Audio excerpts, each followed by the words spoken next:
This is ContactTalkRadio.com. Consciousness in action. And you are taking action into your consciousness by tuning into Contact Talk Radio. And on TuneIn.com, Ping.fm, and UpSnap Mobile. Contact Talk Radio. Welcome to What the Health, an independent approach to your health span. Have you noticed how our healthcare system may not have your best interest in mind? Join Dr. Eckel in this fun and sometimes disturbing exploration of the state of healthcare and what it means for you. Now, here's your host, Dr. Eckel.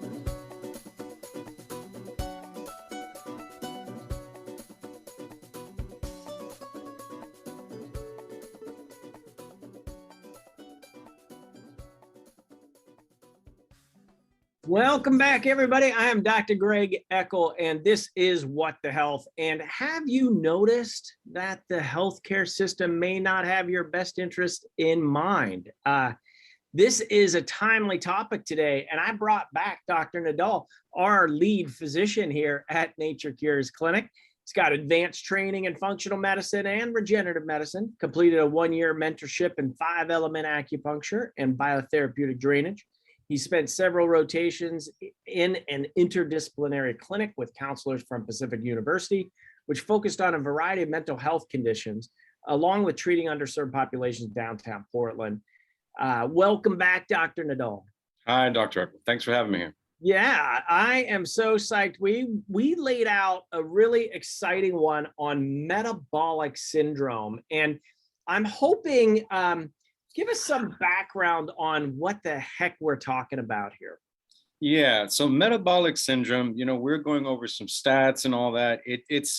There's a lot of different kind of a constellation of presentations that when put together, it ends up leaning more towards metabolic syndrome. We can think about things like obesity and some blood markers from, some certain like lipid panels being a little bit off, maybe blood pressure being elevated, maybe some cardiovascular risk factors, insulin sensitivity, things like that.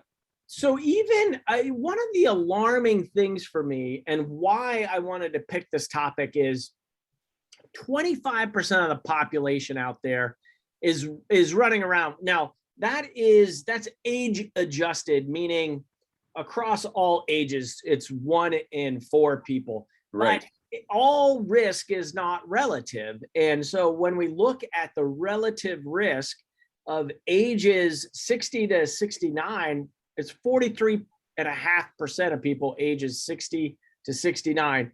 And age 70 plus, it's 42% of everybody in that age group. Now, it's almost half. Yeah. It's almost half of those age groups. Now, we have a pandemic in our world right now. Are those ages ringing a bell for anybody out there? Right. Those are the age groups that are the highest susceptibility for significant COVID and death from COVID. Now, could it be metabolic syndrome underlying risk factor for dying from this virus that we see out there? Why I kind of dubbed this one maybe a little disturbing is we have had public health. They've had 18 months plus to educate the public about this. Right.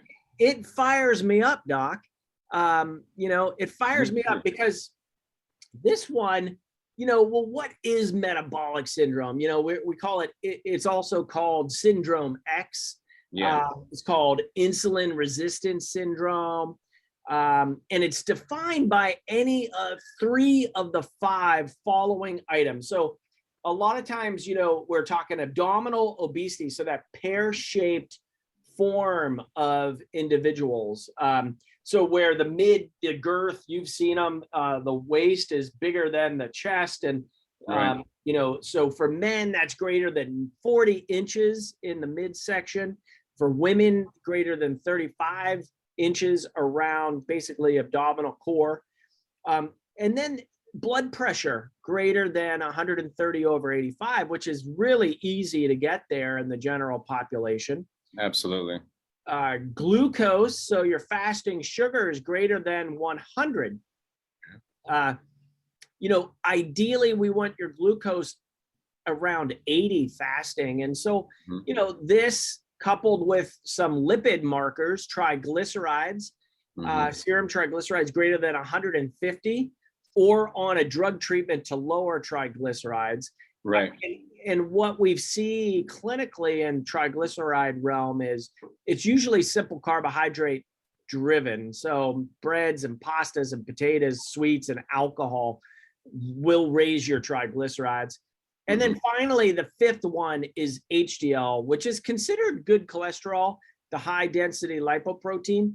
But if it's less than 40 milligrams per deciliter in men and less than 50 milligrams per deciliter in women, or you're on drug treatment to raise HDL, though, if you have three of those five. Now, typically what we learned, and when we were talking about and prepping for the show, it was like obesity, cardiovascular disease, and diabetes, right? Right. And what do we see? Go ahead. Yeah. Yo, go ahead. No, because what do we see? I mean, even with a lot of our patients, when we do these annual screens, these are a lot of the things that we're looking for, and they're not super huge numbers. I mean, over 100 for glucose, over 130, over 85. It seems pretty easy to hit a lot of these markers, which I think is why we have such a high percentage currently. Yeah. Yes. And, I think there's a component that is not getting talked about in this pandemic is, well, why, was it just we flubbed the intervention for COVID? And while all politics aside, maybe we just have a sicker population that isn't getting talked about. Like, this is significant when you look at metabolic syndrome. As this is one of the comorbidities of people that die with COVID. Right. And it's very common, as we're seeing with the aging, not normal, but common, right? So I always like to differentiate. This is not a normal aging component, even though we're getting up to almost 50% of people over the age of 60 have metabolic syndrome. But that speaks to a lot of environmental components. It speaks to our obesity epidemic. It speaks to our diets, and it speaks to our inactivity. So I want to let's break down each one of those categories for folks. Yeah, definitely. So when we think about what we're going to call the obesity epidemic out here in America, before it used to be thrown around as the SAD diet, the standard American diet. Yeah. If we want to be more technical and descriptive of it, it's more of an atherogenic diet. So we think of athero like atherosclerosis, and genic to generate, right? And it's a shame, if we're eating just really saturated fat foods, highly refined carbs. Basically, what the labs are telling us is what's appearing in people's lifestyle and what they're consuming. So it's a pretty direct relationship from what we're putting in our bodies to the output. It really is. And there is this component with obesity being across the board in all age groups. And, there's an aspect. I'm from Western Pennsylvania, and I love the people back there. It's like the foothills of Appalachia, but I call it a food desert. And no offense to anybody that lives back there. I love you all. But there's, I go into the grocery store, and they're huge grocery stores, and there's really nothing in there that's actual food. And it's all processed. And we wonder where the heck are obesity? Like, we have subsidies to make people sick with their diets. And this is like the huge elephant in the room, pun intended, right? Yes. Is, it is, it's not necessarily, I don't want to blame people for being overweight or obese, but when, we see levels of toxicity can lead to obesity as a protective mechanism. Right. Our lifestyles, kind of our sympathetic, driven, stressed lifestyle, where you have 24/7 propaganda of negative shit coming into your mind. And sorry, I do swear like a sailor sometimes, but it is my show. Yeah. You got the license to. Yeah, it's at the end of and you're right. I mean, so what we put in our bodies, and it only goes so far, right? The blame is more systemic, right? I mean, the old recommendation of trying to shop in the the outskirts, the perimeter of the grocery store, like, why is it that they're making the easy, cheaper, refined, processed foods the overwhelming majority of the store? Right. Is it much of a mystery? It's unfortunate. And then what you mentioned too, as far as like stress and living in modern day society, when we're stressed, cortisol gets dysregulated. Cortisol is our main anti-inflammatory hormone. So inflammation gets dysregulated, and it's kind of a negative feedback loop, right? Yeah. And in particular, the more weight that's put on, the more central adiposity, the more inflammatory markers, and it just continues downhill. And eventually there's further endocrine disruption. So it gets pretty deep, and sometimes it's hard to come back from, even with an optimized diet, right? Sure. Yeah. And then you add in our level of inactivity, right? We just spent a year with isolation, locked into our homes, kind of willfully on our part. When you look at our sedentary lifestyle, this also adds in, right? Absolutely. We've been doing a lot of research on longevity, and one of the hugest pieces of aging is frailty. As you see grandfather or grandmother getting older, they get really decrepit and weak. Yeah. And that aspect I'm taking note of it. And in fact, have had some conversations with some other longevity providers and talking about, how do we keep muscle mass on? Because that, there's all kinds of buzz around NAD, right. Nicotinamide, adenosine dinucleotide, which is an anti-aging molecule, food for your mitochondria. Mm-hmm. What's one of the best ways to raise that is by weightlifting, right? Yeah, resistance training. And I've been playing around, and I said this on the local TV station this last month, are these Katsu bands, right? Blood flow restriction. They cycle. You put them on your arm and then on your quads. There's 4 areas that you do it, and then you just exercise regularly. Or as Dr. Joseph Mercola has challenged me, as you go out and you destroy those muscles. So you do everything on your bicep and your tricep and on your shoulders or on your quads, and you just do every activity just to fatigue them.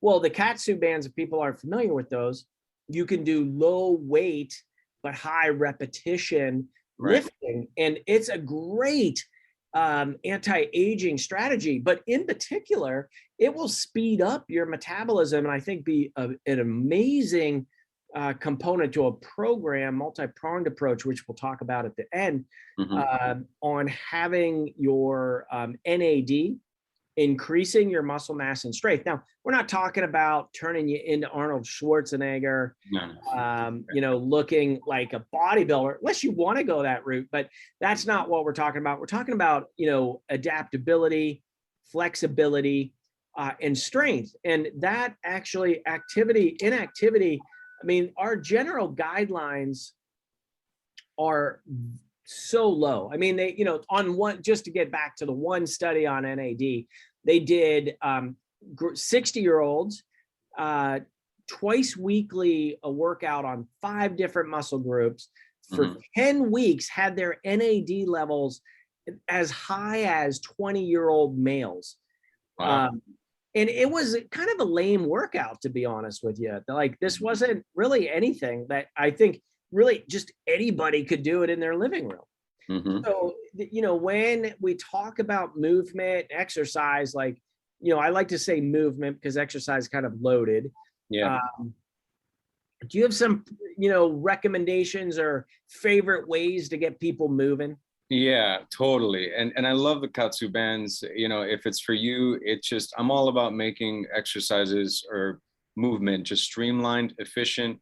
If you can get something done in 15, 20 minutes rather than investing a whole hour on a treadmill, which is pretty boring, then go for it. There's a lot of research with high intensity interval training where seriously in 10 or 15 minutes, you're getting a better workout, and you're burning more fat and calories throughout the day after the fact, because those muscles are revved up and they keep going even after it.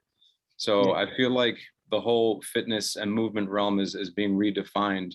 So there's more science being put into it, and it's fascinating.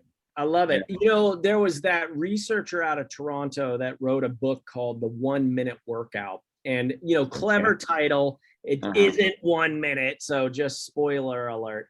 But he was researching, he's an exercise physiologist. He said, this is ridiculous. I've got small kids, got all these graduate students, and I can't even get the recommended allowance of workout per week that I'm studying. Right. He studied his graduate students, as one is wont to do. And he looked at the high intensity interval training, the HIIT workouts. And basically there's a 3 to 4 minute warm up, 1 minute of high intensity biking or running or exercise activity, and then 4 minutes cool down.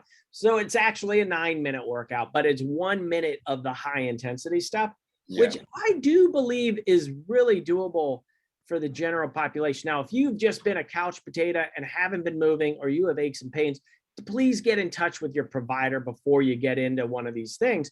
But that inactivity is such a big player. It is a move it or use it, lose it or move it or lose it scenario is the words I was looking for. What else did we find on that? So other causative agents of metabolic syndrome. Yeah, so we talked about the obesity, and let's I feel like we should briefly at least get into some of the ideas of insulin resistance. That's just such a huge part of it, because when we think about diabetes and how prevalent that is in the US, you know, insulin resistance is just something that will happen in time, unfortunately. You know, despite well-managed medications, it just ends up happening. What exactly does that mean? So, you know, I was thinking about this actually coming back to the clinic today. It's a fun little metaphor. Portland has a lot of bridges. I was coming over the Hawthorne Bridge, and I had to stop along with everybody else because the bridge went up. I was going to text you and let you know, update you what was happening. But I thought, man, I'm about to give a talk on all these ideas. You know what? This is a lot like if the glucose isn't successfully getting into the cell anymore. I'm not getting into downtown because this bridge is up right now. So if we think about insulin resistance, in time, if there's enough glucose flooding the bloodstream and insulin is constantly having to shuttle glucose into the cells and regulate that, there's receptors on the outside of our cells that respond to insulin. In time, if it's overworked, it decreases the sensitivity of those receptors. And so insulin can't work as well.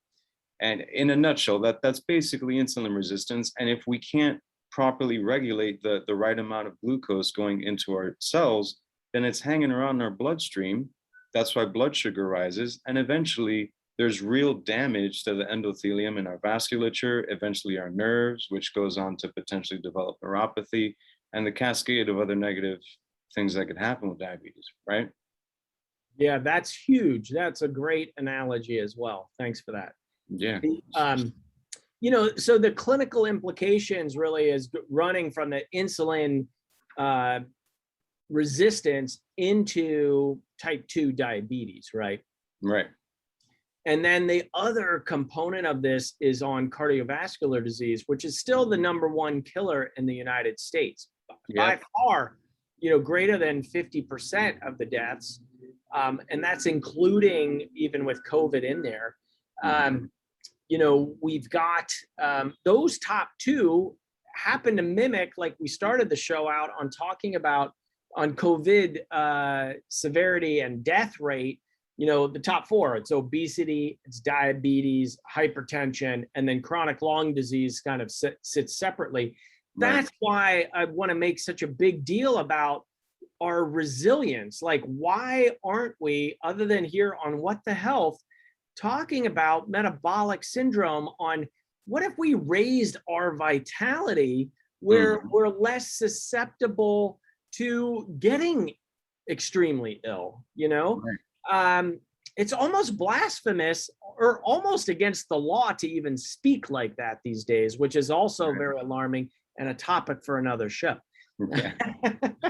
Yeah, it is. It's definitely a head scratcher. Makes you wonder why and how it's not being spoken of more. Because I mean, even if you get COVID, you know, if our body is optimized and our immune system is up to par, I mean, we'll be in better shape to deal with it or to pass it on. So it's that needs to be brought up to the forefront a lot more.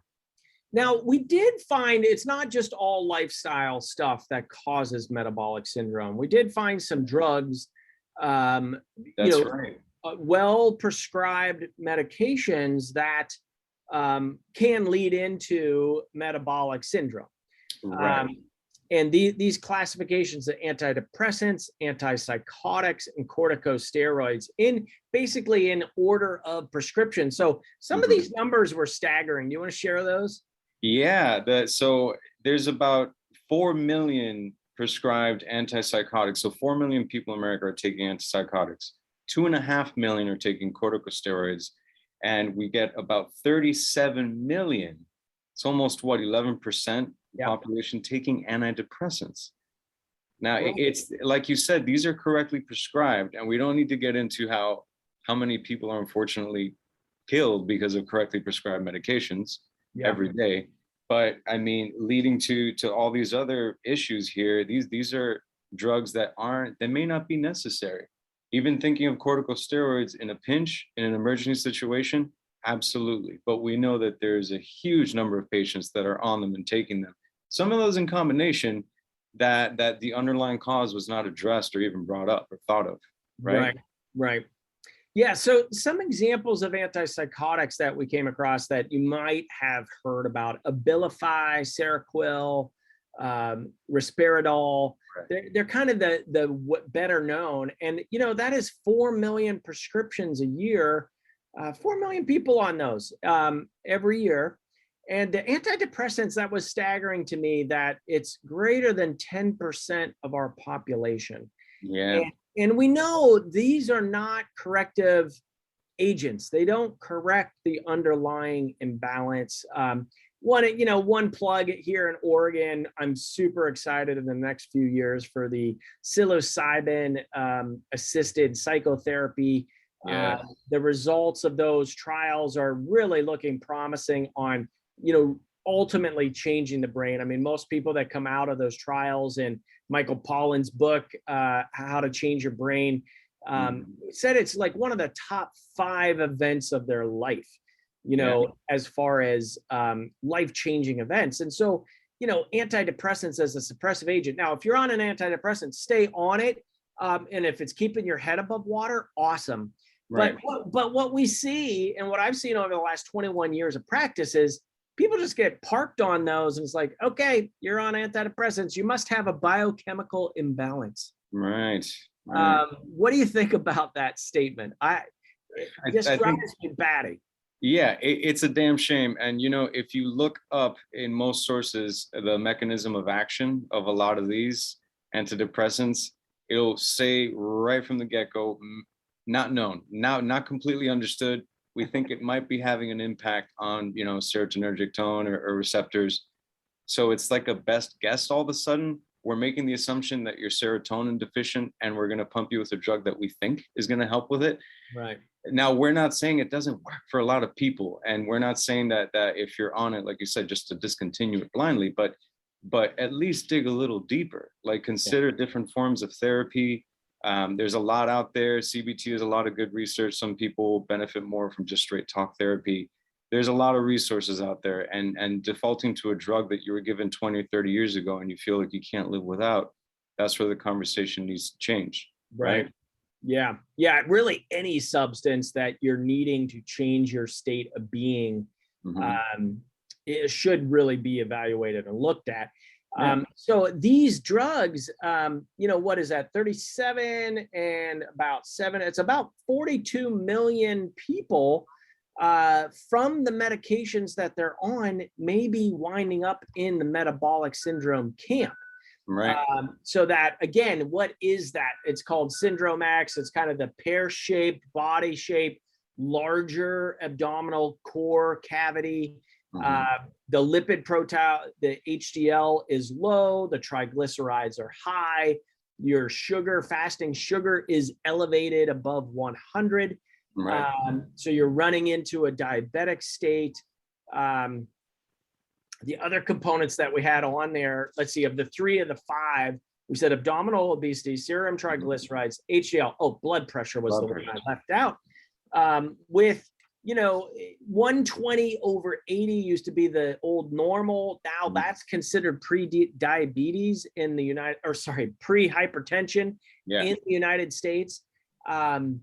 We're just getting, we are a sicker nation. Our life expectancy on the planet, we're not number 1, we're 35th or 36th at last count. And by about 7 to 8 years different. So, for the great nation that we are, this is we are way behind the times here. Yeah. And what this pandemic is showing me is we actually do have a sicker population. We have a weaker population in immune system resilience and in all health mortality. So, it really is the elephant in the room that we need to be talking about to truly get out of the pandemic and really improve our health. Like, why am I so passionate about it? Well, I want people to live fully. I want them to access their whole creativity and create from their hearts. Well, when you have health problems, that's the only thing you're thinking about, Right. Everything else takes a back seat. Yeah. Everything does. I mean, there's nothing, it's when you lose your health, that's the only thing you want back. Right. And so many people are living, it's like greater than 50% of the population has some type of chronic illness. This goes into kids now as well. And, it's like, what the hell are we doing? It's like the emperor wears no clothes. These institutions that really should be out there about public health I don't understand what they're doing. Well, we're 37th in line with our health in the country, and yet how much, or where are we at with the millions or billions of dollars that the healthcare industry is actually spending and using? We're the number 1 spender on healthcare. Yeah, it's horrible. It's backwards. It's kind of scary. Yeah, it doesn't make sense. All right, so now, I'm getting on my soapbox, so I'm going to step off of that a little bit. But I want to talk about our approach, because this is so common. And when you look at, the big players here, this isn't exotic functional medicine or exotic naturopathic medicine. These are basic fundamental health markers that we look at. Right. So simple blood work, what are you looking at when you're talking about this, or screening? Yeah, screenings. We got to look at the CBC. Let's see what your blood's doing. Even the CMP, the metabolic panel, we got to figure out how your liver's doing and your kidneys, because another kind of behind the scenes component, just to go back to metabolic syndrome, is potentially non-alcoholic fatty liver disease. If the liver health is not optimized and we can get that from a CMP, then we need to address that, right? There's just a note on that. That is a silent epidemic in this country. Oh, yeah. And the non-alcoholic fatty liver disease, what that looks like is high lipid profile, so high cholesterol, high triglycerides, and then your liver enzymes are also very elevated, the AST and the ALT. Yep. And then typically they'll have that midsection girth as well, but not always, and that's why it's a silent epidemic. Continue on. Sorry. Yeah, no, with some of those, and those are just routine annual blood screens, right? And from there, just because there is an underlying hormonal component, maybe checking out thyroid, for some of the female population, just getting a good background and history to see if there's any tendency towards potential PCOS and androgenism, which can lead to spikes in inflammation and weight dysregulation. That's really hard to control. Yeah. So the PCOS, I just want to say what that is. That's polycystic ovary syndrome. Right. And that looks like, inability to lose weight, some hormonal changes in menstruation, heavier menstruation, light menstruation, changes of menstruation, can be adult acne as well for women, with the androgenetic or more of the higher testosterone as a result of the polycystic ovary syndrome. So, and I like that you threw the thyroid in there as a, really as a screening measure. I mean, this is a component, again, what we've seen over the last year, and I'm hearing it happen again with the Delta spike, is annual exams are getting canceled. People's appointments are getting pushed out. And it's a shame, because those annual exams are really important to have a relationship with your provider when you're not ill. Right. And then also get this general blood work done so that you can actually prevent things. And I would always add a vitamin D. I wouldn't put it in specifically for metabolic syndrome, but it's such a big player in health. And since we're talking annual screening, I always like to put a plug in for vitamin D. For sure, especially with COVID and immune health overall. Yeah, especially being in the Northwest where we're at, where sun's coming out more, but still likes to hide for a lot of the year. So right now, so that's just the basics. That's the basics, like nothing exotic there. Now, if we got into more of a functional naturopathic approach, maybe a little bit more, somebody's needing more support, they have more diagnoses, their health is really off, but they're really wanting to get it together. What are some other testing that we may consider? And again, I'm saying may. We don't run these tests on everybody, but just we want to think out loud on the show so you can see, what is the inner workings? How do you actually scientifically think through health of the individual, and how do we address that? Right? Yeah, absolutely. I mean, even going back to the hormonal component, like we may have discussed previously, but when we're analyzing hormones and figuring out the whole relationship between inflammation and cortisol, the relationship from cortisol to DHEA, and then DHEA being a precursor to testosterone and estrogen, that whole cascade can be worked up with something as simple as a urine test through our Dutch test, right? Yeah. And that could be an initial screen to then take us further to evaluate other hormones more specifically through blood. And it's just a urine sample. Right? It's like you said, it's nothing exotic, it's nothing fancy. It's good science done efficiently. Yeah. I really like that one. In light of, there's been a lot of fear of folks going out or going to the doctor's office because, well, what if there's a lot of folks there with COVID? It's a nice one because we can send it right to your house. Yeah. Absolutely. And another one that's as easy we can send to the house. So I'm sure you've heard how there's certain elevations in some bacteria in the gut that have been correlated with just increased markers of inflammation. And besides the inflammation part, that's further correlated with obesity. So it's almost like there's literally microbes in our gut that are making it almost impossible for some people to lose weight.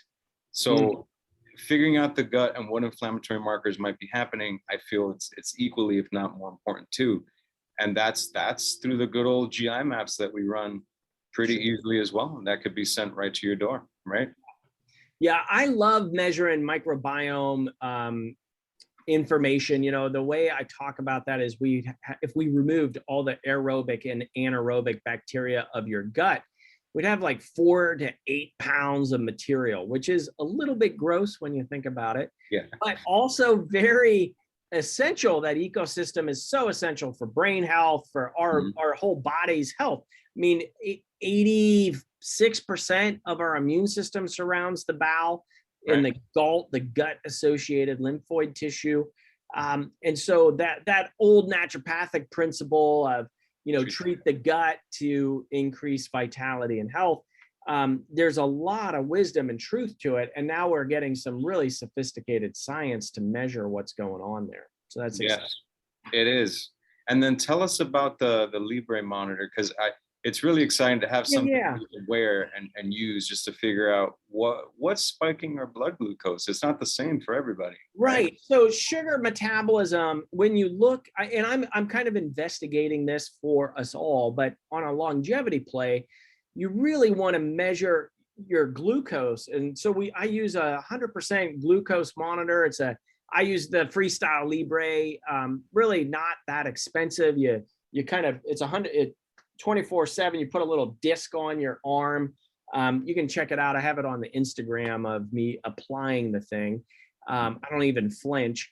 But you get a 24-hour read, and I love it because it's so sometimes counterintuitive how you think your sugars are going to go after you eat like this pristine meal. Versus like, I had a birthday back in April, and I had my birthday cake and ate it too. And because of the order I ate the food, it did not spike my sugars at all. I was so pleased with that. Now, that doesn't mean, as I've disclosed multiple times, I have a major sweet tooth.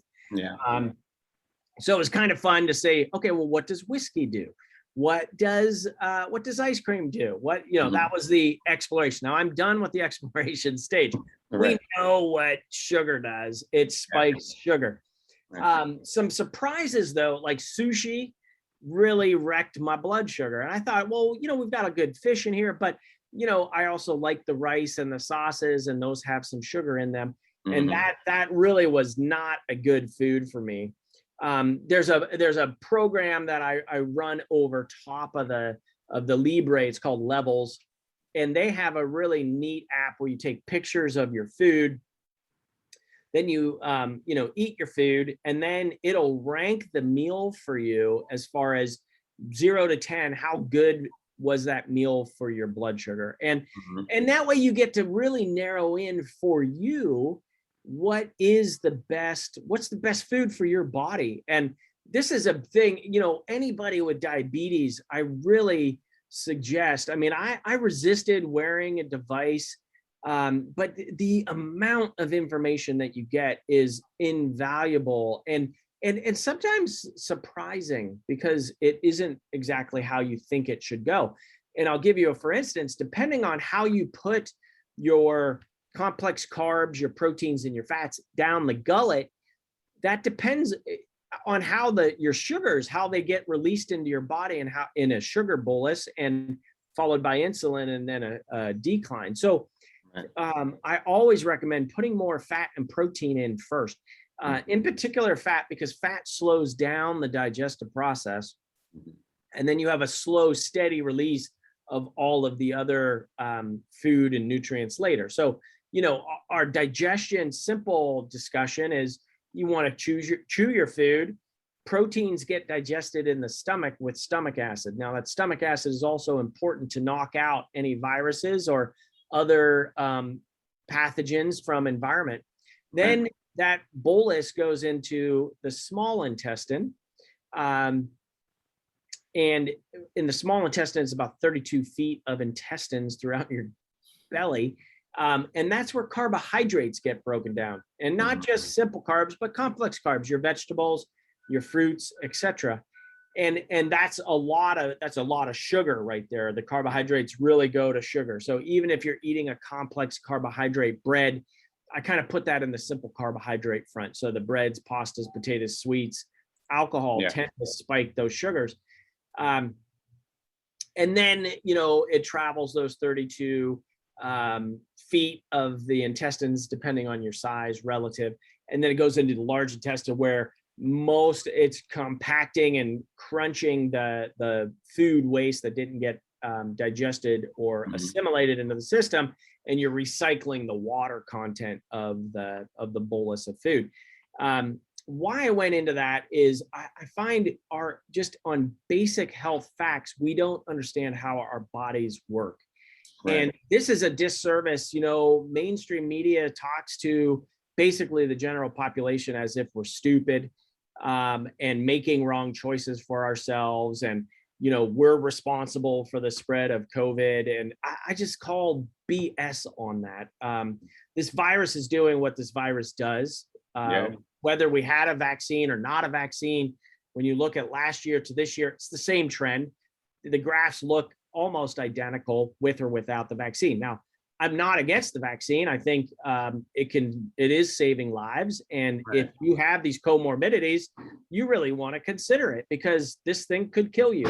And, it's so I'm really grateful for it, but I don't think that it's the way out of the pandemic when we have these underlying health issues that are going undressed. Like, if we don't get our acts together soon, this will, people are dying of a virus that should not be dying of a virus. It's just that they're coming in ill, they're sick, they're weak, they don't have any immune system resilience, and they haven't been educated by public health on what to do. Like, this is the first time in history, basically, in Western medicine, is you go in to get care and you're not sick enough to get the care. So they send you home until you may need to get checked into the hospital for heroic measures. That's horrible medicine, folks. That's horrible medicine. And good luck if there's room for you. And, right. If there's room, because we have a shortage of beds, not because of a virus, but because of funding and because of politics. They're playing weird politics with us. So, you know, I got back up on that soapbox, Doc. It's okay. The take home is that it's individually, we have some choices that we could make, and that'll always be true. But ultimately, it's a systemic issue. It's the politics, you can't completely separate them. It's part of the problem, right? So unfortunately, it has really seeped into medicine these days. All right, so let's go back into a multi-pronged approach of how we actually treat this bugger of a thing, because it is multifactorial. So let's talk nutritionally. I mean, we ranted on the nutrition a little bit, but let's get specific for folks. Like, you know, what are our recommendations? You know, on the meta level. Now, one caveat, big asterisk, is we're not giving out medical advice on metabolic syndrome. We're educating you. You know, the root word of doctor is docere, is teacher. And there's some tried and true ways of eating. You know, we just talked about blood sugar imbalances and insulin resistance as being a driving factor for metabolic syndrome. So let's start with nutrition. Are there, you know, there's a gazillion different diets out there. What are your favorites to recommend, just kind of off the shelf? Off the shelf, you know, I feel like some of the best research, you know, that you and I have discussed, I mean, that the Mediterranean diet proves just time and again to be pretty impressive with both cardiovascular health, overall inflammation, even brain health. So overall, just having a good variety of different fruits and veggies, healthy fats. And I don't know if you've looked at the food pyramid for the Mediterranean diet, but on close to the middle, the bottom portion is an image of a couple of people dancing. And that's a huge part of it, because movement is essential. Whether you're in France, Spain, Italy, people are walking around and moving a lot more than we are here. So Mediterranean diet. And I like the simple numbers that we've thrown around every once in a while. It used to be similar to kind of the zone diet ratio, like 40 to 30 to 30. Yeah. They're just getting and what do those ratios represent? So good carbs, right? Ideally more complex carbs, the 40%, 30% protein, 30% fats, right?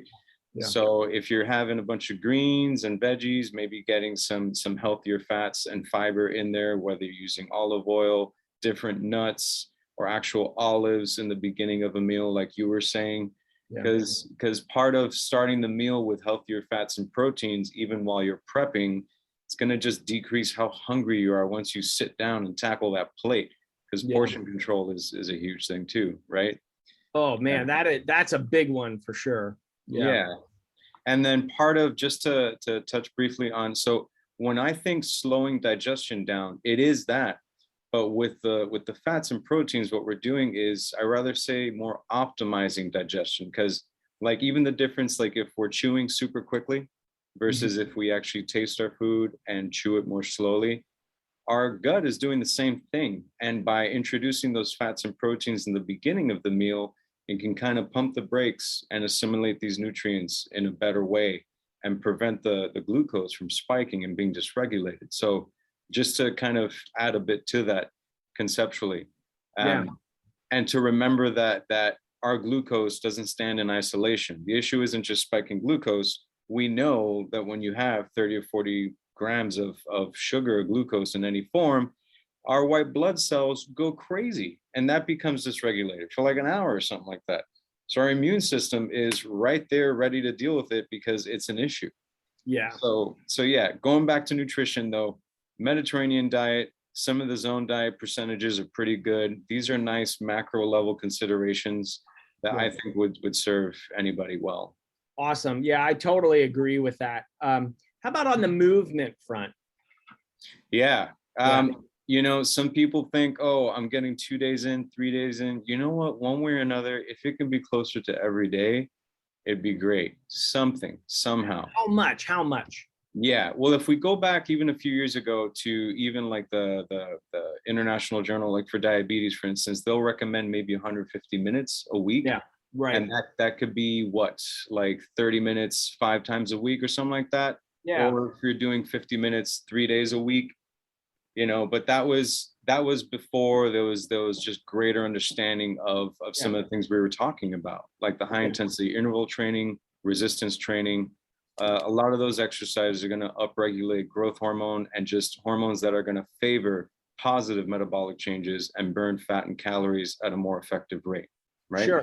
Yeah. So that 150, if you divide by 7, is about 21 minutes a day. So you do every day. Yeah. Yeah. So if you do it every day, and that basically is like, go for a walk, take yourself for a walk, like walk 10 minutes away from your house, go a different way every time. And, get to know your neighborhood, look at the flowers, watch the trees breathe. That's one of my favorite activities. Yeah.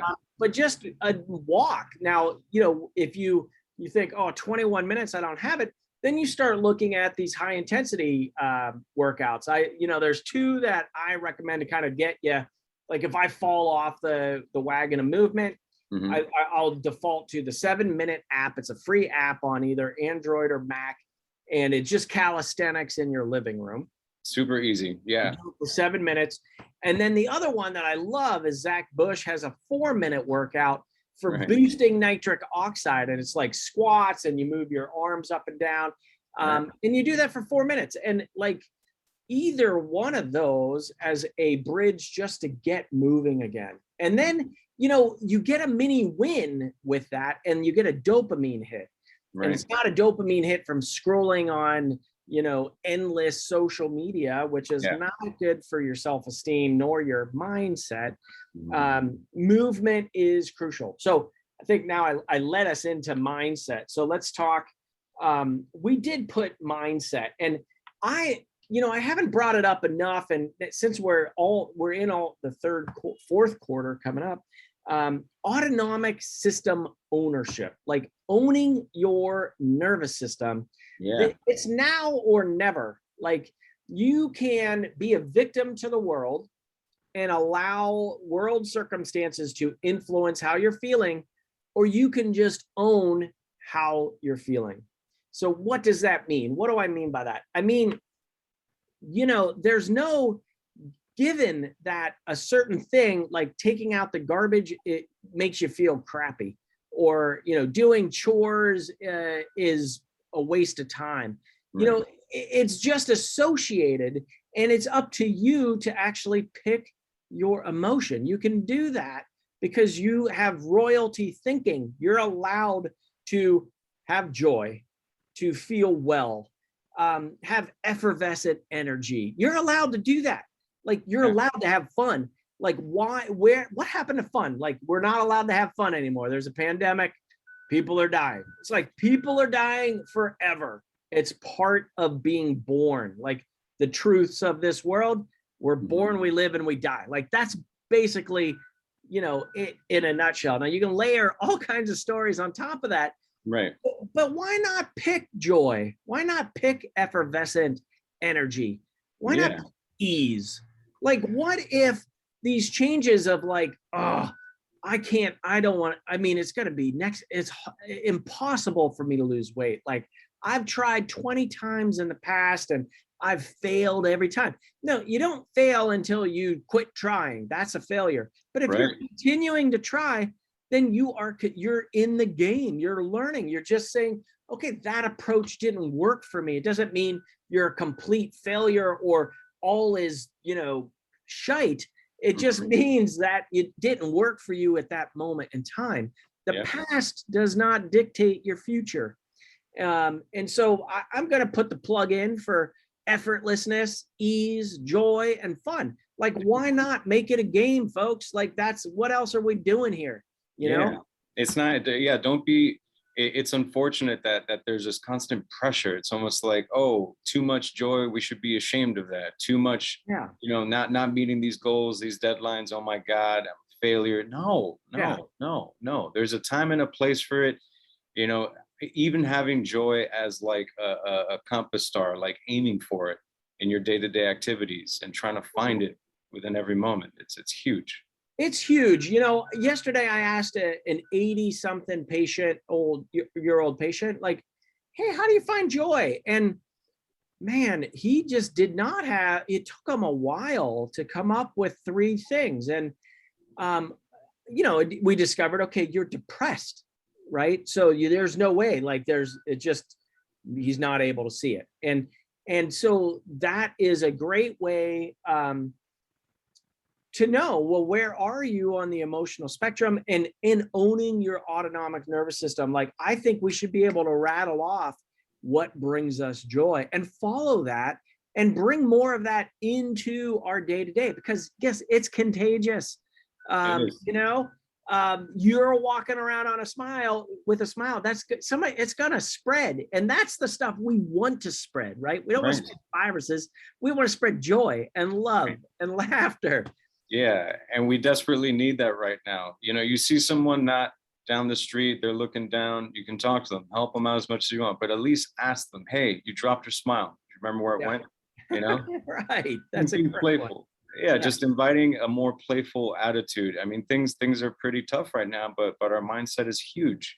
And if we can get in on it together, it'll be a game changer. Okay, 2 other areas in the last couple minutes of the show that we wanted to cover. We talked about sleep and medication management. Yes. Dr. Nadal's choice. Where do we start with that? Ooh, sleep is huge. Sleep is huge. Medication management, as the type of integrative physicians we are, it's huge. It's not right to just blindly discontinue anything. There's a lot of medications that could and should be tapered off, switched off for different herbs, nutrients, and protocols. But just keeping in mind that once you're hitting 3, 4, 5, 6 medications, maybe something going on where they're just having deeper, more problematic impacts on you. Plenty of side effects. I feel like that's a whole other rabbit hole that we can get into, regardless of the condition. So if we sleep hygiene overall is another huge topic, and it's super important. Our time to actually rest and repair everything that's been going on throughout the day, both deep sleep and REM, both super important. There's a lot of little biohacking tricks, from rings to wristbands, where you can actually track what's going on and see how well you're sleeping. You might be getting 7-8 hours and you wake up feeling groggy and fatigued. Well, guess what? Are you having enough deep sleep? Are you getting into REM? Are there things you could be doing before bed or throughout the day to help guarantee that you're getting more quality sleep? It's going to be huge. Yeah, lack of sleep is considered now the equivalent of smoking. So many people say, oh, I would never smoke. But then they're getting like 5 hours of sleep a night. And so they're really short. It's equivalent of the damages that smoking does to the body. And we don't think of it that way so much. Great book on that called The Circadian Code or Rhythm. And it drives all of our hormones. So it is such a major player that, we could actually have a whole nother podcast on sleep, which I think we will do. We just discovered another topic for ourselves. It is the time where the brain actually detoxifies. If you're not getting adequate deep sleep, over 20%. And well, how do you know? Well, you got to measure it, right? What gets measured can get changed. And, it's not just, do you wake up refreshed? Of course, that is the ultimate of, like, I wake up before the alarm. I have plenty of energy throughout the day. I'm able to get to sleep and stay asleep at night. Like, that's a great circadian clock and rhythm. Mm-hmm. Anytime you go to bed after 10 p.m., you're burning your growth hormone. So you are burning your longevity front. Now, sometimes that's necessary. Sometimes it's fun to stay up after 10. I mean, I'm getting old, but I'm not that old. And it is, but as I learn and as I see more and more and the research comes out, I do actually protect the sleep a lot more of like, no, I got to listen to my body, turn it down, turn it off. Let's slow it down at night. If you're doing a lot of computer work or under fluorescent lights or general LED lights, like I know we've all switched for environment to LED lights, but that's wrecking our health.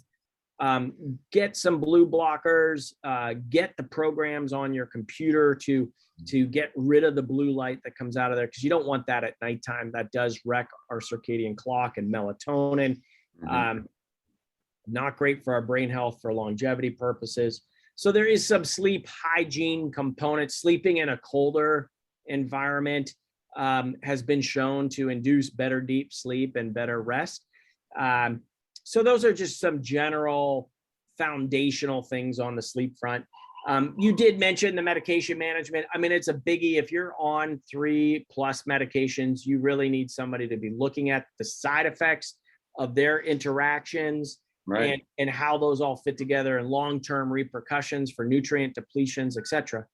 All right, so we have come up to the end of this segment on metabolic syndrome. Yeah. Any last parting words, Doc?